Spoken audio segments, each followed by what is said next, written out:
Soalan pertama ni adalah teka-teki matematik. Okay. Kau kena kira Allah Akbar. Dengar soalan Kau drive sebuah bas tu tergolek terbabas accident. Dalam tu ada 30 penumpang lelaki, 30 penumpang perempuan. Bas tu masuk dalam gaung.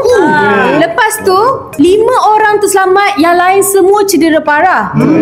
Lepas tu pihak polis dalam tu ada 2 orang dan pihak ambulan ada 2 orang juga dalam tu. Okay. Tak sempat nak sampai. Tak sempat siap.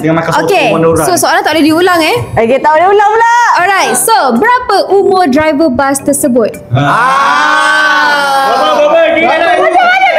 Apa kaitan penumpang dengan Kira lah. driver tu tak? Oh, dah bagi clue dah. Senang.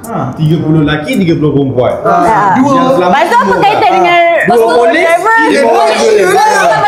Polis sampai tu dekat.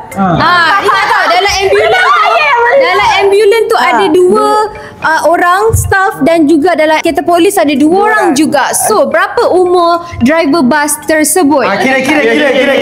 Perlu ke? Perlu lah. Bagi korang pun kira juga tadi. Kita dah bodoh. Ya, untuk kira ni. Tapi apa kaitan penumpang dengan umur? Kira dulu. Kira lah. Kau kena tolak. Berat tau. Ajibah. I know you can do it. Soalan je tak logik 30 lelaki, 30 orang perempuan, 5 meninggal, 5 hidup, 5 selamat. 5 selamat. 5 selamat. Lepas tu polis datang 2. Dua polis, 2. Tapi tak sempat sampai. Tengok 60. Okey, lepas tu Apa kaitan penumpang dengan driver? Akak cemas, akak jawab. Jawab je. Jawab. Kalau Tak apa, kita bagi dia masa tak ada